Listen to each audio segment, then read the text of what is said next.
Halo teman-teman investor, kembali lagi di Money Discussion with Rifan Kurniawan. Dan kali ini kita kedatangan tamu yang sangat spesial, yaitu Yasa Singgi, founder dari Fortius yang membawahi brand ada Men's Republic dan juga Naruko Skincare. Halo Yasa. Halo Koko Rifan. Apa kabar? Baik, terima kasih banyak sudah diundang. Sama-sama. Nah, jadi hari ini kita mau ngobrolin ya seputar perjalanan seorang Yasa Singgi ya dalam membangun brand-brandnya, baik itu Men's Republic, Naruko, dan gue yakin banget nih pasti bakal banyak pelajaran yang bisa dipetik dari podcast hari ini.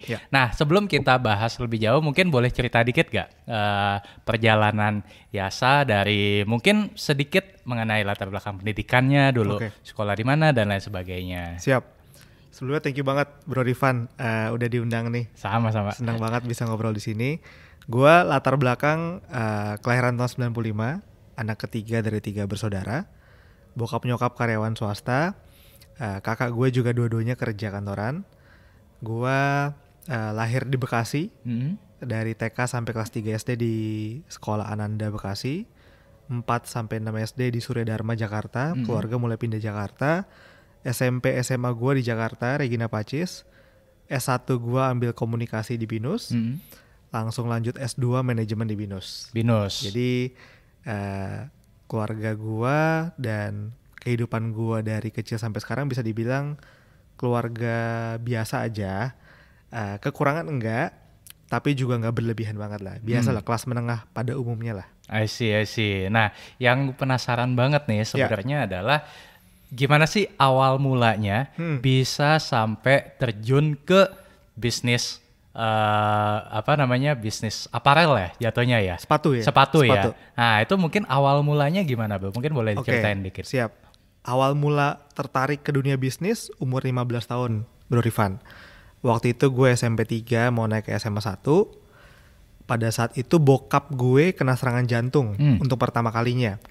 Pada saat itu bokap kena serangan jantung, ada 3 penyempitan pembuluh darah. Dokter mendiagnosa harus operasi pasang ring waktu itu. Nah, cuma karena waktu itu gue baru mau masuk SMA dan kakak kedua baru masuk kuliah, jadi itu setahun 2 tahun itu keluar uang pangkal banyak kan buat teman sekolah kan. Betul. Jadi bokap bilang, mendingan papa gak usah operasi dulu deh, karena uangnya mendingan utamanya buat pendidikan anak-anak. Nah, itu men-trigger gue untuk mulai untuk mandiri pada saat itu. Karena gue mikir, gila ya si bokap nyokap gue ini sacrifice-nya luar biasa nih buat gue dan kakak. Dan gue mulai mikir tuh pada saat itu, gue anak ketiga. Pada saat itu baru mau masuk SMA. Kalau bokap nyokap gue harus terus biayain gue sampai selesai kuliah, masih sekitar 7 tahunan lagi, itu gue hitung-hitung mereka harus melewati masa pensiunnya, harus terus bekerja keras tuh. Jadi gue pikir kasihan juga nih kalau misalnya mereka baru benar-benar bisa beristirahat dari dunia kerja, harus nunggu 7 tahun lagi gue selesai kuliah. Nah, disitulah gue akhirnya berpikir, oke deh, gue mau coba-coba bisnis, mau coba-coba usaha. At least gue bisa bantu dari gue gak minta uang jajan. Itu dulu deh yang penting. Jadi sejak gue SMA 1, gue udah lepas minta uang jajan, hanya dibiayai uang SPP sekolah, tapi sisanya gue mencoba untuk mandiri. Ngapain aja, mulai dari kerja di event organizer dan mulai jualan pada saat itu. Belum ketemu tuh sama dunia sepatu, tapi itu titik awal gue suka lah dengan dunia usaha, mulai coba-coba jualan, itu dari situ. Nah, masuk ke dunia sepatu itu pada saat gue awal kuliah sebenarnya. Jadi pas gue awal kuliah, gue udah komit nih bro sama bokap nyokap gue pengen cari uang sendiri untuk bayar kuliah. Gue gak mau dibayarin kuliah nih kalau gue gak mau kuliah kalau dibayarin. Jadi pada saat itu kebetulan bokap gue baru aja pensiun dari kantor. Setelah bekerja puluhan tahun di industri sepatu pada saat itu. Nah, jadi gue merasa sayang banget nih, bokap gue kerja di industri sepatu lama banget. Pensiun, pengetahuan, pengalaman dan ilmu dia nggak kepake gitu. Gue bilang sama bokap gue, gimana kalau gue pengen mulai bisnis sepatu. Gitu. Jadi di situ sebenarnya. Di situ awal mulanya. Mulanya karena gue ngerasa bro, sepatu itu udah menjadi bagian tak terpisahkan dari hidup gue. Gue dari kecil kalau diajak bokap ke mall, pasti gue ke toko sepatu gitu. Ngeliatinnya sepatu. Rumah gue isi mobil bokap isinya sepatu pasti gitu. Jadi gue tuh nyium bau sepatu tuh udah katak lah ya. Udah hatam gue bau sepatu nih. Bahkan bokap gue kalau ke mall ya, dia ngeliat sepatu, dia bisa bolak-balik sepatu, dia bisa bilang, oh gue tahu nih pabriknya di mana. Gitu. Waduh. Gue tahu ini solnya ngambil sama siapa gitu. Dia cium kulit sepatu, dia bisa bilang, oh ini kulit ini plastik gitu. Sampai sebegitunya. Jadi gue ngerasa sepatu ini udah menjadi bagian tak terpisahkan dari hidup gue. Gue bisa sekolah karena sepatu.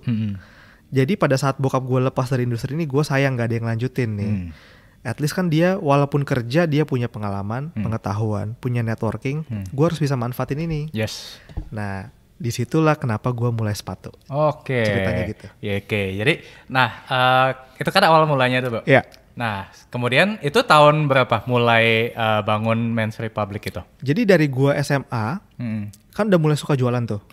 Gue sempet jualan ngambil kaos dari Tanah Abang. Ini berarti belum masuk langsung ke Men's Republic-nya belum ya? Tapi dari gue zaman jualan kaos Tanah Abang, gue udah pakai nama toko online-nya Men's Republic.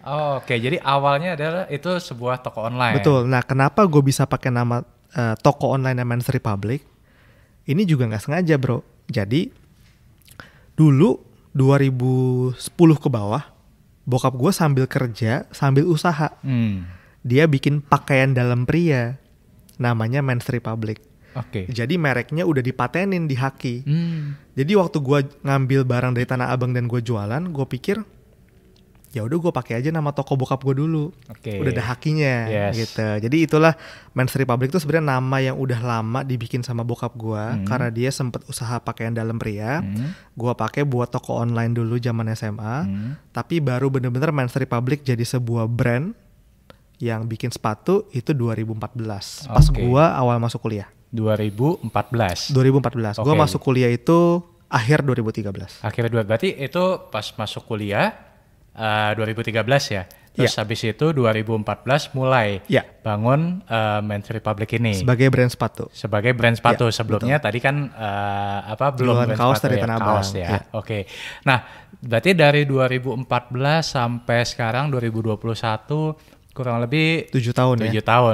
Nah, ada nggak kayak up and down-nya lah? Kalau dalam dunia bisnis kan mungkin pasti ada up and down-nya. Nah, mungkin boleh diceritain nggak mengenai up and down-nya? Pasti bro, layaknya IHSG. Asik. Nah, ini ntar kita menyasar ke sana juga nih. Sotoy banget gue. Pasti ada. Gue mengibaratkannya seperti roller coaster. Naik turunnya tajam, tapi lu enjoy gitu. Lu happy kan naik roller coaster, bahkan nagih gitu.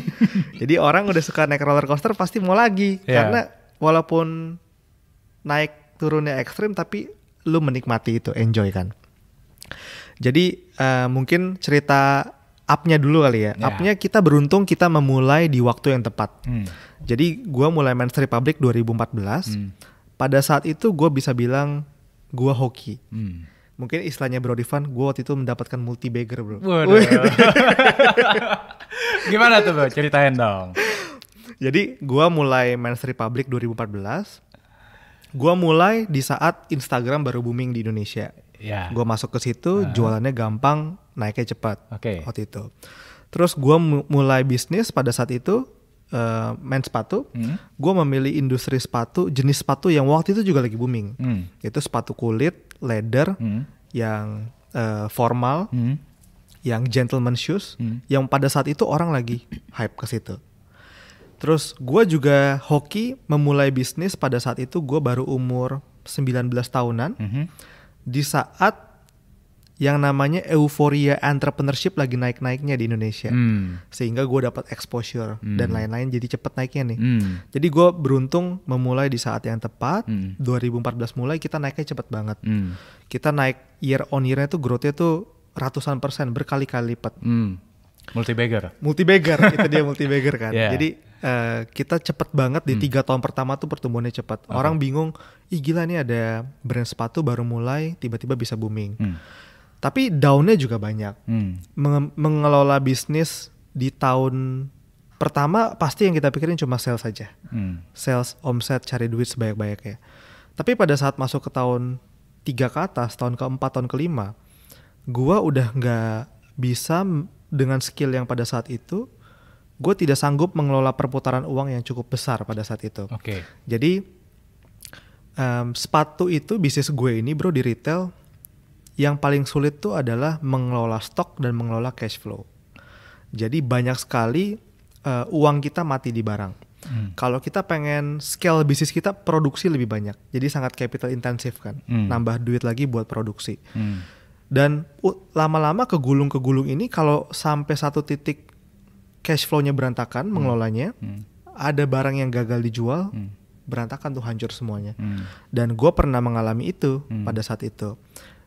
Rasanya ini periodenya 2017-an sampai 2019-an lah. 2017 sampai 2019. Peaknya rasanya di 2018. Jadi pada saat itu karena gue tiap hari bro, gue jualan, tapi gue cuma tanya, omset berapa? Gitu.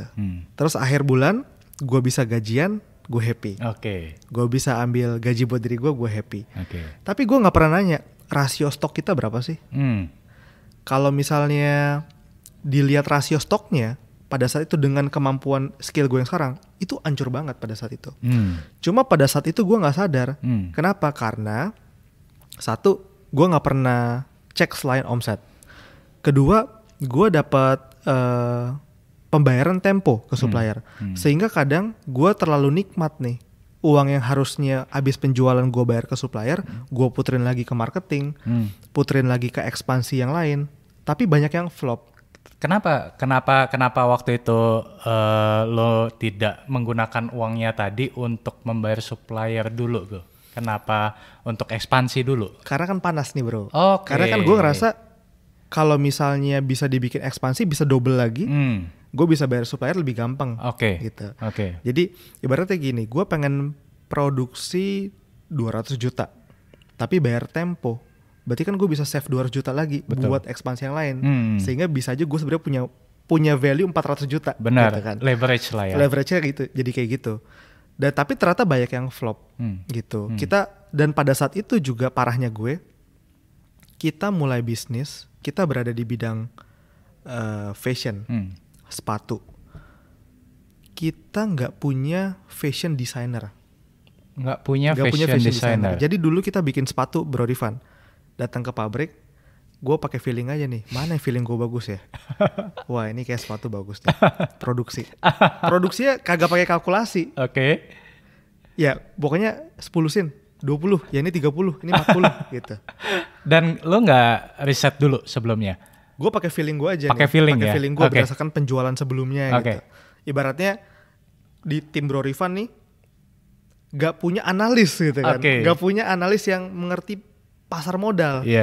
Gue nggak punya fashion designer yang ngurusin R&D-nya produk. Tren lagi kemana itu nggak ada sama sekali. Jadi kita juga banyak produksi barang-barang yang salah, yang flop. Terus gue dulu sampai tahun 2000, sampai tahun lalu kita juga nggak punya a finance guy yang proper. Jadi kita cuma punya accounting, pencatatan, tapi nggak punya finance. Dulu gue pikir sama aja, tapi kan ternyata beda. Jadi gue nggak pernah tahu tuh gimana menganalisa pembukuan gue secara benar. Yang gue tahu cuma ya udah yang penting tercatat semuanya. Gue tahu omsetnya berapa, gue bisa gajian. Jadi sampai satu titik itu semua flop lah. Gue produksi salah, uangnya mati di barang banyak banget. Terus akhirnya jatuh tempo tagihan udah masuk semua dan nggak kebayar tuh. Jadi waktu itu titiknya itu kita di paling tinggi itu utangnya 1,5 M. 1,5 M. Tapi itu bentuknya adalah hutang produksi. Jadi nggak bisa bayar karena semuanya ada di barang semua. Gitu. Itu ke supplier semua ya? Ke supplier semua. Nah apa yang dilakukan waktu itu dengan stok yang menumpuk dan di sisi lain udah jatuh tempo untuk utang-utang ke supplier yang 1,5 M tadi itu kan jumlah yang nggak bisa dibilang kecil sebenarnya. Nah itu betul. apa yang dilakukan? Ke supplier ini bukan satu orang, jadi ada banyak orang suppliernya. Yang pertama gue punya prinsip ini yang selalu diajarin bokap gue juga. Bagaimanapun dalam bisnis, yang penting itu jangan sampai kehilangan trust, kepercayaan gitu. Jadi gue walaupun punya utang, gak pernah sekalipun matiin HP nih gitu. Matiin HP pura-pura tidur, ya kan, pura-pura mati. Tapi gue selalu balas, gue bilang ya emang gue gak bisa bayar, sorry banget, tolong di pending dulu ya. Jadi gue panjangin lagi lah semuanya. Itu yang pertama. Jadi kalau waktu itu bulan itu ada uang 10 juta ya gue bayar 10 juta. Ada uang 30, gue bayar 30. Seadanya gue bayar. Itu yang pertama. Yang kedua, kita downgrade kantor waktu itu. Downgrade kantor dan restrukturisasi orang-orang di perusahaan.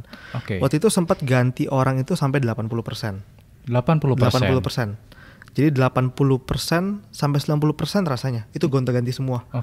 Jadi ada yang emang di-cut, ada yang akhirnya ganti semua. Karena gue ngerasa pertama ada yang, gue ngerasa gini, kayaknya memang orang-orang yang sekarang gue butuhkan bukanlah orang-orang yang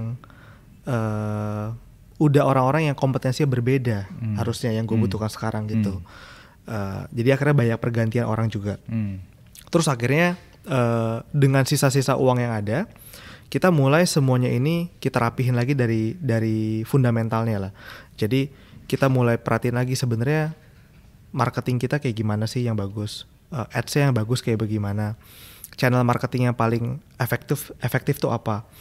Akhirnya kita mulai buka channel marketing baru. Waktu itu akhirnya kita putuskan untuk banyak masuk ke marketplace. Dulu kita nggak masuk marketplace, akhirnya mulai banyak masuk marketplace, bikin banyak deal sama mereka. Terus waktu itu juga akhirnya sempat open distributor keluar kota. Jadi kita waktu itu strateginya kita melakukan sacrifice, yang penting dapat duit aja gitu. Jadi kita nggak peduli jual di harga modal atau bahkan jual dengan untung yang sangat sedikit, yang penting jadi duit. Gitu. Yang penting jadi duit dulu. Jadi itu waktu itu mungkin ya dalam periode itu ya 2017 ke 19, dalam waktu 2 tahun itu kita bisa pelan-pelan lunasin hutangnya. Jadi udah semua hutang yang sempat membengkak tadi, pelan-pelan udah bisa terlunasi ya. Terlunasi, betul. Nah, kalau tahun 2020 sendiri kan ya kita sama-sama tahu ya bahwa ada pandemi COVID-19. Nah, perjalanannya waktu itu gimana, Bu? Waktu selama tahun 2020 ya. 2020 sangat bisa dibilang lumayan painful juga ya. Kita baru 2019 kita baru recovery dari hutang-hutang yang besar. Menyambut 2020 langsung hajar COVID kan. Jadi yang gue inget waktu itu pertama kali kita lakukan, kita ngecek keuangan. Sebenarnya keuangan kita nih bisa bertahan berapa lama lagi ke depannya. Waktu itu gue hitung mungkin bisa bertahan 6 bulan. 6 bulan bisa bertahan. Tapi gue yakin ini gak akan selesai 6 bulan gitu. Pasti akan lama. Jadi gue harus perpanjang nafasnya dari 6 bulan, kalau bisa setahun gitu. Kalau bisa lebih boleh. Jadi terpaksa pertama gue potong gaji gue potong gaji gue orang pertama yang tidak mengambil gaji di perusahaan. Yang kedua, setelah kita ubah perusahaan dari scaling up mode menjadi survival mode, artinya kita coba semua budget kita buat ekspansi, kita cut semuanya, masukin ke yang penting bisa gajian. Ternyata tetap kita mau nggak mau harus lay off beberapa orang juga. Gitu, tetap harus juga. Jadi di 2020 kita harus lay off cukup banyak orang ya. Rasanya hampir mungkin 15-an orang. Dan sempat mengalami harus mengalami karena sangat kepepet, satu hari harus nge-lay off 6 orang gitu. Dalam satu hari. Itu bukan hal yang gue banggakan gitu. Itu hal yang sangat painful gitu. Jadi gue ingat salah satu mentor gue, dia bilang kayak gini, sometimes as an entrepreneur in tough situation, we need to take a tough decision. Nah, itu tough decision ya. Tough decisionnya mau nggak mau harus sacrifice beberapa orang untuk menyelamatkan orang yang lebih besar, kapal yang lebih besar untuk supaya bisa bawa orang lebih banyak gitu. Terus akhirnya kita putuskan juga untuk stop ekspansi yang bukan stop ekspansi, kita stop melakukan kegiatan yang tidak berujung ke sales. Misalnya dulu kita banyak bikin activity yang bisa dibilang untuk branding aja. Misalnya ya 2018 kita sponsor timnas water polo Indonesia buat Asian Games. Terus timnas basket kursi roda untuk Asian Games. Terus 2019 bikin kolaborasi bareng Chelsea Island. Kita banyak bikin activity yang untuk tujuannya lebih branding lah, bukan untuk ke sales. 2020 enggak, pokoknya semua uang yang kita keluarkan harus ada impact ke sales. Kalau nggak ada impact ke sales, kita tunda. Itu juga kita lakukan. Terus kita downgrade kantor dari kantor yang tower seperti Bro Rifan ini, kita harus downgrade ke ruko. Jadi mau nggak mau harus dilakukan gitu. Terus pindahin gudang juga sama, pindahin gudang dari tempat yang mahal ke tempat yang murah. Pokoknya kita lakukan semua hal yang bisa kita lakukan untuk bisa survive. Tapi ya beruntungnya setahun ini udah bisa survive lah. Gitu, setahun ini bisa survive walaupun cukup painful. Sampai hari ini gue belum dapat gaji, bro. Jadi gue udah merindukan transferan dari perusahaan gue sendiri sebenarnya. Udah setahun gak dapat gaji, jadi gue orang pertama yang gak ambil gaji dan orang terakhir yang nanti akan dapat gaji. Tapi bersyukur banget alhamdulillah dari tahun lalu sampai tahun ini ada yang di layoff, tapi tim yang gak di layoff gak ada pengurangan gaji sama sekali. THR tahun lalu full, tahun ini full, semuanya full tepat waktu. Jadi ya itu sacrifice yang harus kita keluarkan untuk menyelamatkan sisa-sisa orang di kapal kita. Dan 2021 ini udah mulai masuk ke expansion mode harusnya. Atau gimana? Kan tadi 2020 tuh, 2021 ini mungkin boleh cerita dikit. Dulu kita mikir gini bro, kita wait and see. Cuma kita kelamaan wait and see. Karena kita mikir ternyata emang gak selesai-selesai kan. Jadi ya udahlah, tetap harus ekspansi juga gitu. Jadi 2021 ini banyak project-project yang banyak yang seharusnya udah bakal jalan dalam beberapa bulan ke depan. Jadi sebenarnya kita lagi mulai transisi sih. Dari yang survival menuju ke expansion mode lagi.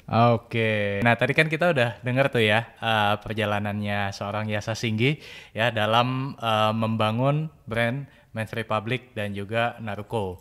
Nah jadi mungkin sebelum teman-teman bingung nih kenapa sih kok kan kalau Rifan ini kan investor, apa sih hubungannya antara pasar modal dengan dunia usaha? Nah jadi gini teman-teman, sebenarnya gue percaya bahwa sebenarnya pasar modal itu kan ketika kita menjadi seorang investor, itu kan kita juga menjadi bagian pemilik dari sebuah perusahaan. Nah, gue juga percaya bahwa sebenarnya antara pasar modal dan entrepreneur itu sangat berhubungan erat.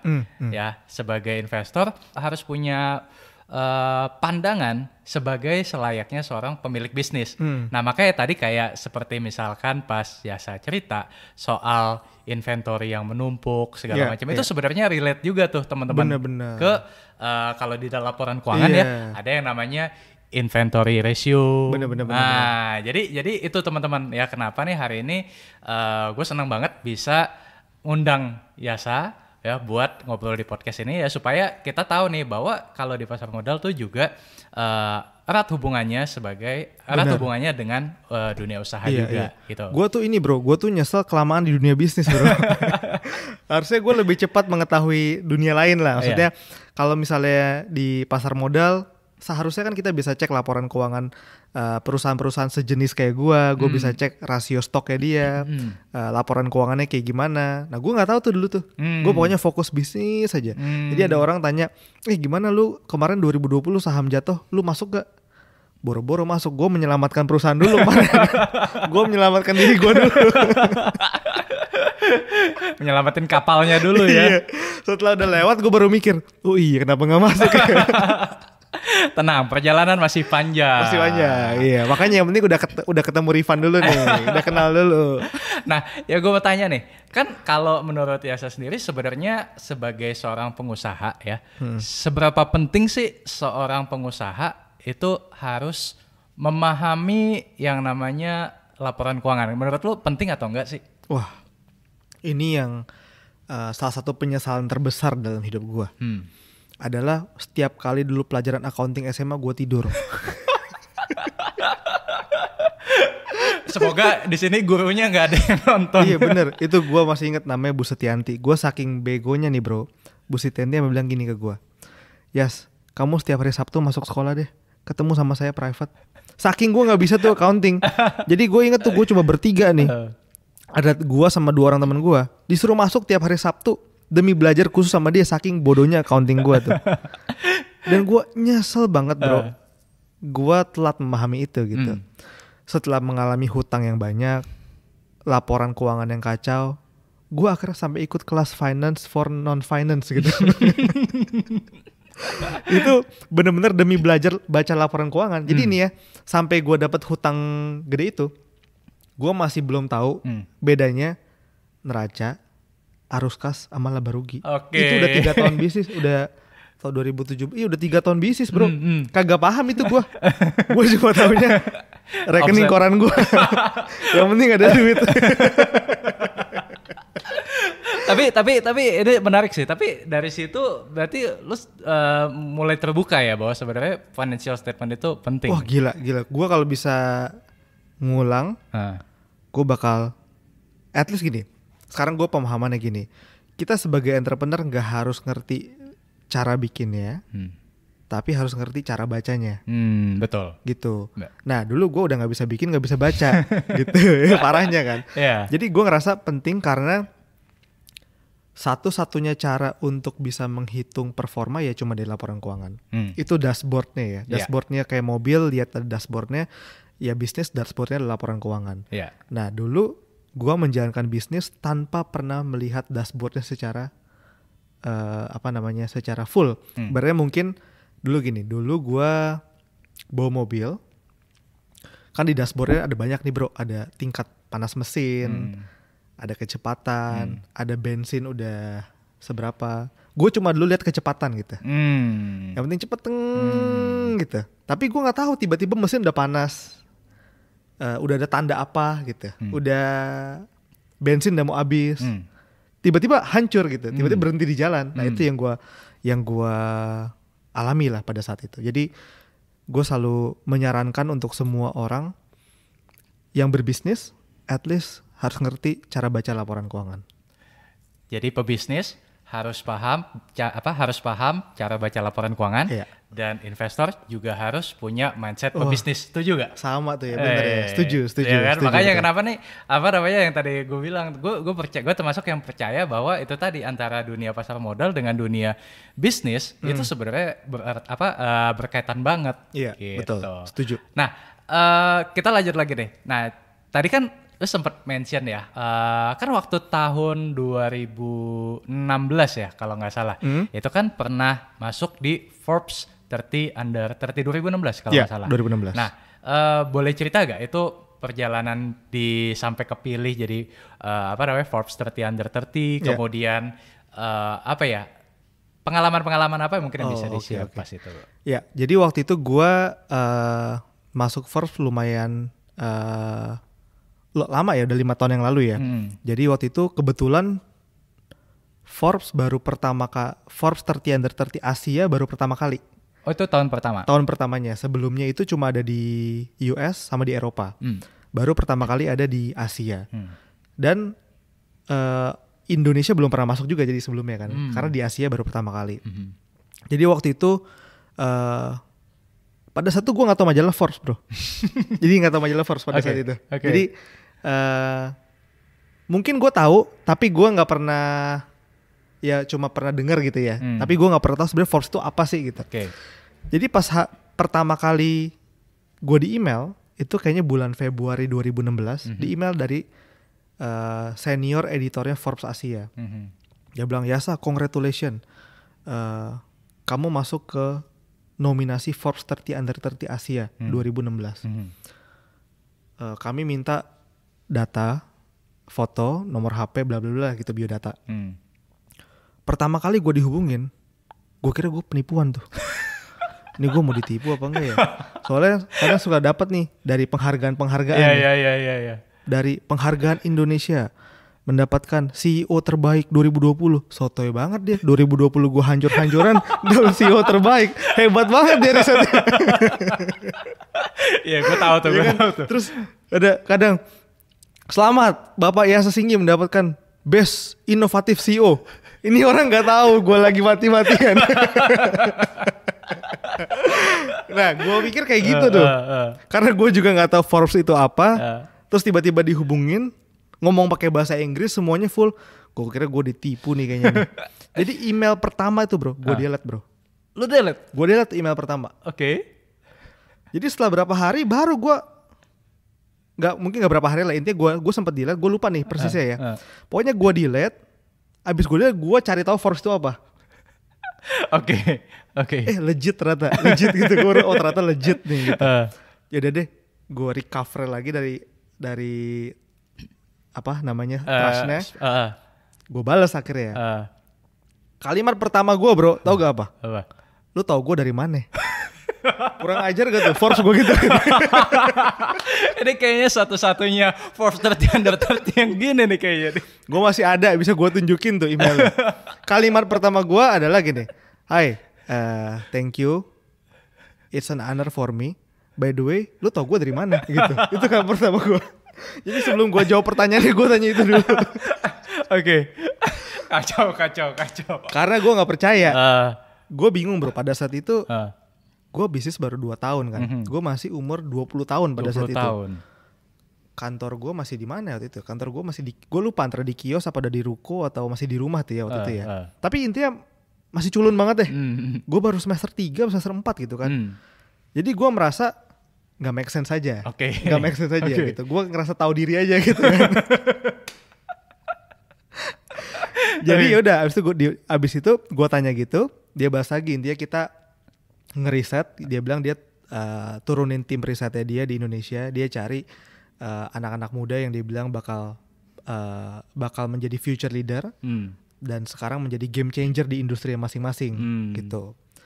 Ya udahlah, gue pikir nothing tulus, yang penting gue nggak disuruh bayar. Kan kadang ada bro, abis penghargaan di bawahnya ada paket diamond, platinum, bayar berapa gitu kan. Yang penting asal gue nggak bayar, nggak masukin kartu kredit, ya udahlah gue kasih aja gitu. Jadi abis gue kasih data-data gue merem tuh. Gue nggak ingat apa-apa dan nggak berharap apa-apa. Nah gue ingat nih satu hari gue bangun tidur, gue buka Instagram. Gue buka Instagram, ada satu teman gue kenal sama gue, namanya Carlin. Si Carlin ini dia punya brand fashion juga namanya Cotton Ink. Nah dia update di Instagramnya. Dia bilang intinya gue bersyukur banget hari ini gue masuk Forbes 30 under 30 Asia.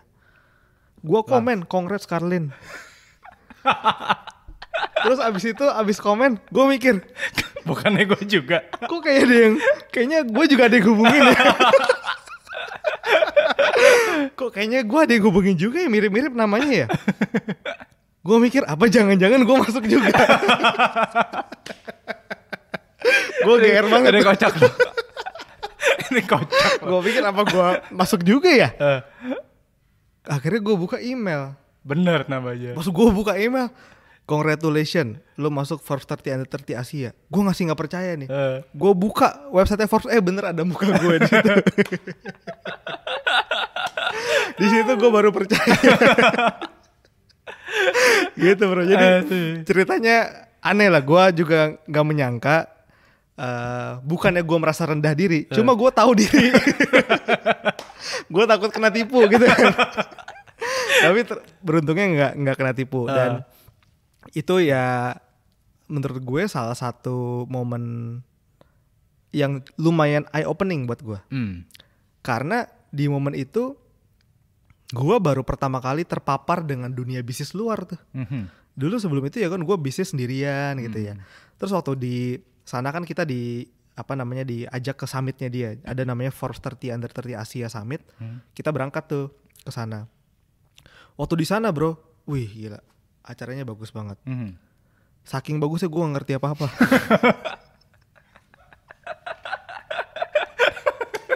Karena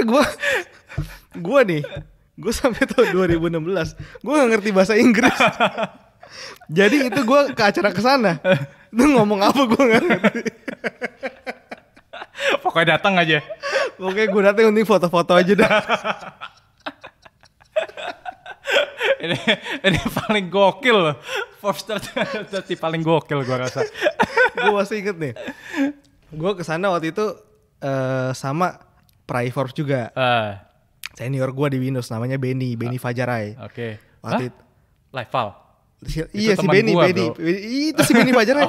Gue berangkat berdua sama dia, nginep satu hotel berdua sama si Benny Fajarai. Oke. Waktu itu dia masih di Kelapa. Iya, masih di Kelapa tuh kan. Gue masih ingat banget tuh, gue berangkat pagi-pagi subuh ke airport sama dia, gue jemput ke apartemennya. Si Benny nanya sama gue nggak bisa jawab. Benny nanya gini, Yas, GMV lu berapa? GMV apaan Ben? Gue ngerti gue Ben. Terus biaya customer akuisisi lu berapa? Nggak ngerti gue juga Ben. Exit strategi lu apa nanti? Nggak tahu.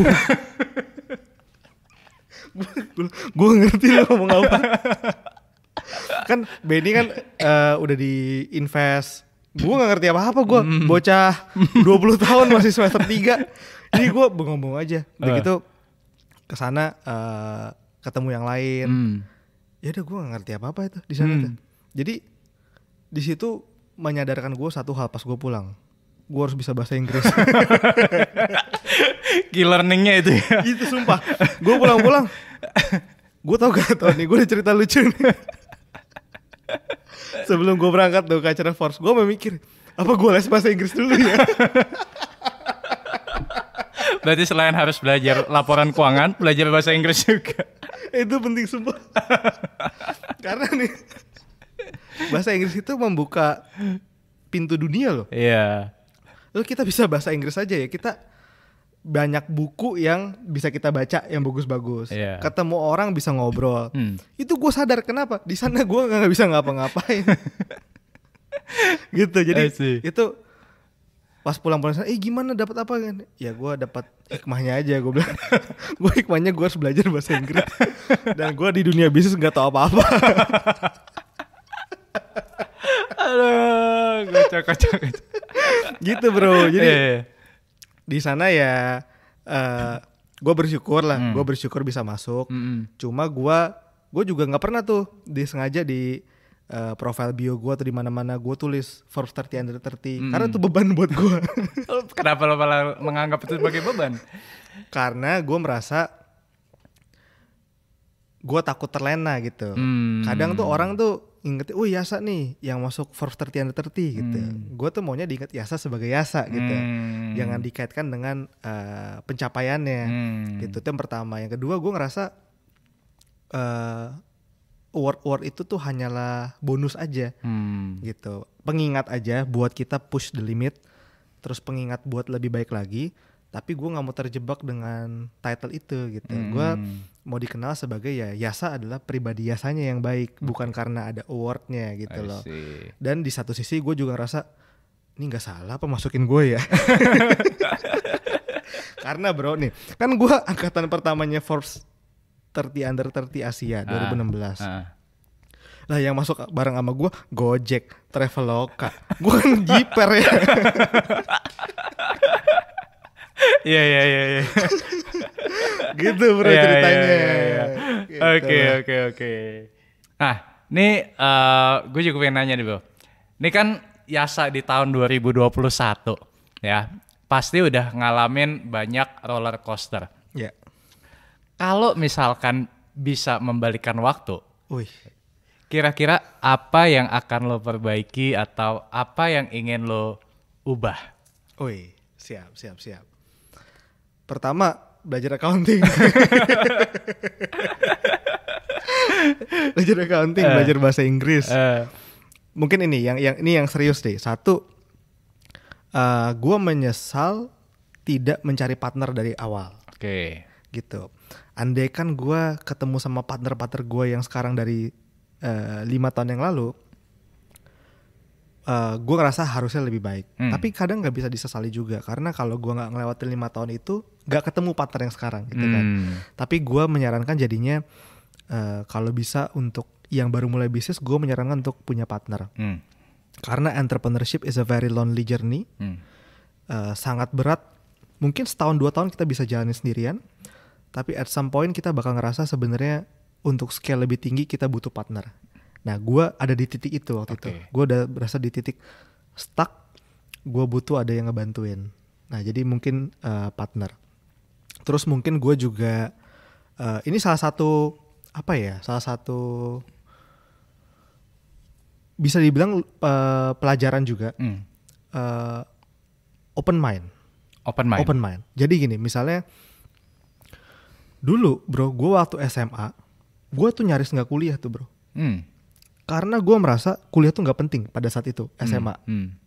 Karena apa? Karena dulu orang-orang panutan-panutan di bisnis yang gue lihat adalah orang-orang yang tidak kuliah dan bisa berhasil gitu. Oke. Jadi otak gue di situ aja.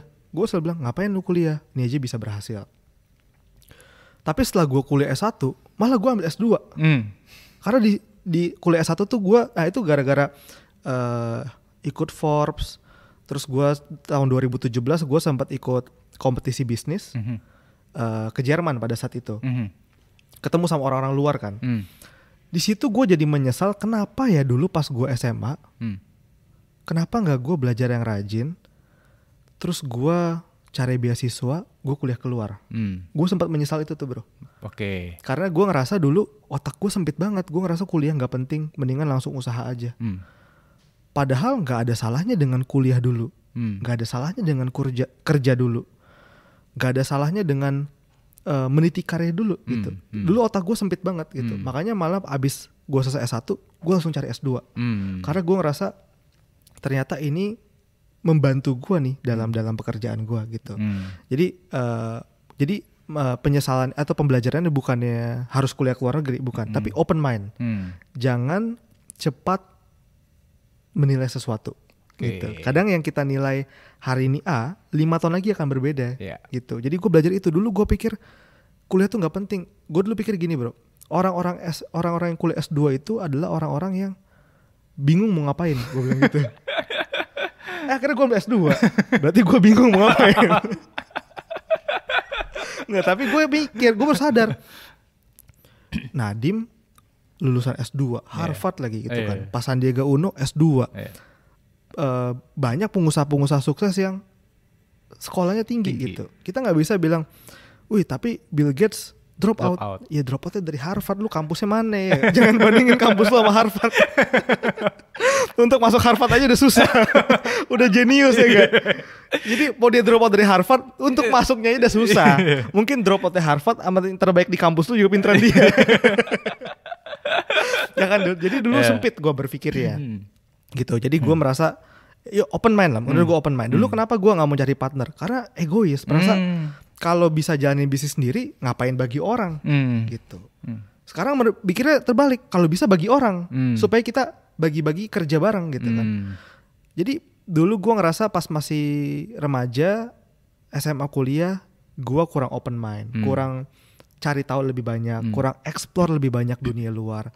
Jadi banyak hal-hal yang banyak value-value yang dulu gue pegang, value-nya udah berubah seiring berjalannya waktu karena gue belajar dari orang lain, dapat masukan dan lain-lain. Gak ada yang benar, gak ada yang salah sih. Maksudnya bukannya berarti harus kuliah juga. Semua orang punya pilihannya masing-masing. Cuma open mind, gue cuma bisa bilang kadang kita menjudge sesuatu terlalu cepat, bisa jadi 3-4-5 tahun lagi berbeda. I see. Gila, bijak banget loh ya. Bijak.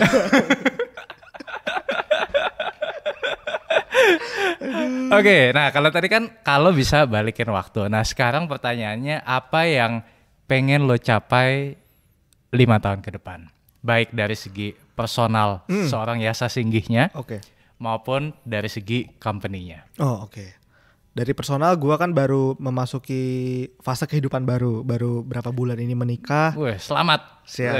Jadi ya lagi pengen mencoba untuk goalnya udah mulai berbeda lah gitu. Dulu ibaratnya kalau di doanya gue tiap malam doanya supaya gue jadi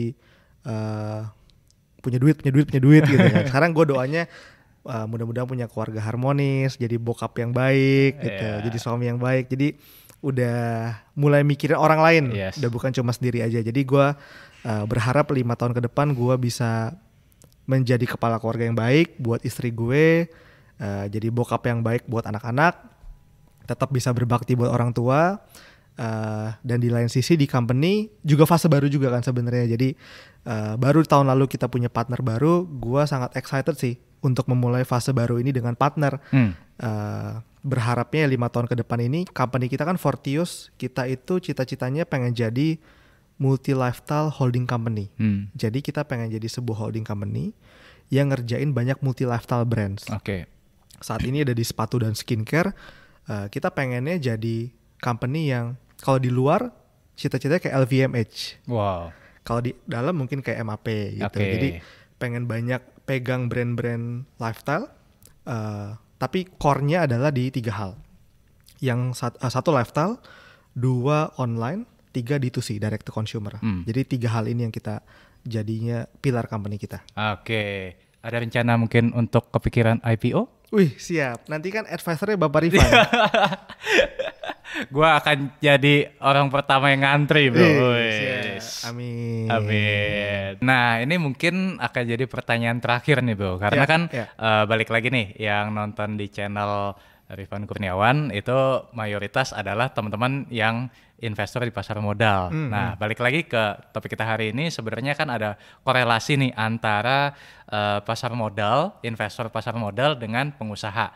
Nah, kalau menurut Yasa sendiri, ya, ada nggak sih hubungan antara pola pikir pengusaha dengan pola pikir investor? Kalau misalkan ada, ada persamaan atau perbedaannya mungkin? Oke, siap. Ini gue mencoba untuk mengingat ke belakang. Kenapa gue fokus ke Men's Republic lumayan lama sebelum akhirnya ekspansi ke industri lain, sekarang ke skincare. Dan ini juga alasan kenapa dari dulu gue gak pernah, jarang banget ya, hampir gak pernah gue FOMO sama orang-orang invest ke hal yang lain nih. Gue jadi ingat satu hal, bro. Jadi ini dikatakan sama Tony Hsieh. Tony Hsieh ini yang bikin Zappos. Dia ada buku namanya Delivering Happiness. Tony Hsieh ada pernah bilang, jangan pernah bertaruh untuk sesuatu yang lu gak ngerti. Kenapa dari dulu gue fokus bisnis sepatu aja? Karena gue ngerasa gue percaya banget sama industrinya. Gue percaya banget gue bisa ngelola duit ini di industri ini. Gue ngerasa gue bisa berhasil di sini. Sama juga dengan investasi. Gue dari kecil, nah ini bisa jadi bagus, bisa jadi jelek, bro. Gue pernah cerita tuh kemarin kita ketemu. Entah gimana dari kecil terbentuk satu pola mindset dari mungkin dari keluarga juga nih, mungkin dari keluarga, mungkin dari kecil gue kebentuk secara nggak sadar. Kebentuknya adalah nyari duit itu susah, harus butuh kerja keras. Jadi dari dulu gue cuma mau bekerja keras di hal yang gue percaya. Kalau gue nggak percaya dan nggak mengerti itu secara mendalam, gue nggak mau kerja keras di sana. Jadi misalnya dia bilang, gue dari zaman gue kuliah dapat tawaran, Yas, ini ada peluang investasi nih, trading gitu. Ada peluang investasi pengadaan barang. Gue nggak pernah percaya. Kenapa? Karena gue dulu masa gue cari duit itu susah, butuh kerja keras, nggak mungkin dapat return segede gitu. Gue cuma percaya sama hal yang gue mengerti, yaitu sepatu pada saat itu. Gitu. Nah, bagusnya adalah gue punya barrier yang lumayan tinggi, nggak pernah kena investasi bodong. Investasi gue so far belum ada yang rugi gitu, bukan belum ada yang rugi, maksudnya masih floating loss, tapi gue yakin ini nggak akan rugi karena gue percaya gitu kan. Tapi gue nggak pernah ketemu sama yang investasi bodong. Tapi jeleknya juga kadang gue akui ternyata banyak juga yang gue miss opportunity, ada juga gitu. Cuma jadinya gue percaya satu hal, mau itu investasi atau mau itu bisnis, jangan masuk ke satu hal yang kita nggak percaya, yang jangan kita nggak percaya luar dalam. Kita bisa percaya karena kita ngerti, karena kita paham gitu. Gue nggak bisa bikin sepatu, tapi gue tahu cara bikinnya gitu. Gue nggak bisa bikin langsung, tapi kalau ada orang bikin depan gue nggak bisa dibohongin gitu. Jadi gue hanya berani mempertaruhkan duit gue pada hal yang gue percaya. Gimana supaya kita bisa percaya? Kita harus ngerti luar dalam. Menurut gue investasi juga mungkin seperti itu gitu. Kalau kita cuma karena FOMO doang, ya kita percaya sama orang lain, bukan percaya sama diri kita sendiri. Akibatnya kalau misalkan investasi kita katakanlah mengalami kerugian, yang ada yang ada malah kita mencari kambing hitam. Betul. Ya kan? Betul. Nih lu sih gara-gara lu nih gua rugi. Benar. Karena kita FOMO tadi. Betul. Tapi kalau misalkan kita investasi atas dasar keyakinan, Betul. atas apa yang kita percayai, atas yang kita sudah analisa, ya kita meskipun misalkan rugi sekalipun kita malah ambil pelajaran. Betul. Kurang lebih gitu ya. Betul. Gue ada satu mentor nih bro. Ada satu mentor, company-nya dia udah go public juga. Oke. Gitu. Company dia udah go public. Jadi dia sebagai CEO-nya, terus satu hari dia invest balik ke company-nya, dia beli saham lagi company-nya ini buat invest. Itu banyak banget, gede banget. Pas ditanya, kenapa lu invest lagi ke company lu? Karena ini company yang gue yang jalanin, gue percaya pasti ini bakal makin gede. Di situ, jadi kalau lu percaya sama sesuatu, lu nggak bakal takut naruh duit lu all in di sana. Karena kita percaya luar dalam kita yang ngerti banget nih, gitu. Jadi itu yang membuat gue kenapa 5 tahun ini invest terus ke bisnis gue sendiri terus. Terus gue hanya invest ke hal-hal yang emang gue udah pelajari secara mendalam. Karena itu prinsipnya. Jangan berbisnis atau berinvest di hal yang kita nggak ngerti. Oke, itu deep banget tuh teman-teman ya. Jadi jangan invest di hal-hal yang kita tidak mengerti.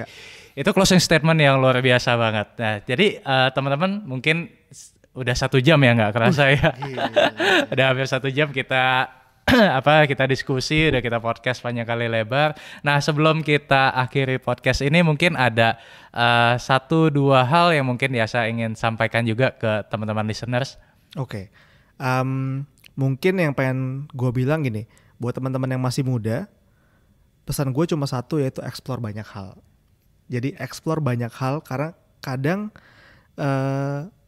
pas masih muda ini adalah waktu paling tepat kita untuk mencoba sesuatu hal yang baru, memulai suatu hal yang baru, dan itu yang nggak bisa dibeli sama orang-orang yang udah usianya udah lebih tua. Jadi buat teman-teman yang masih muda, explore banyak hal, temuin satu hal yang kita yakin, yang percaya, all in, all out di situ semaksimal mungkin. Oke, luar biasa.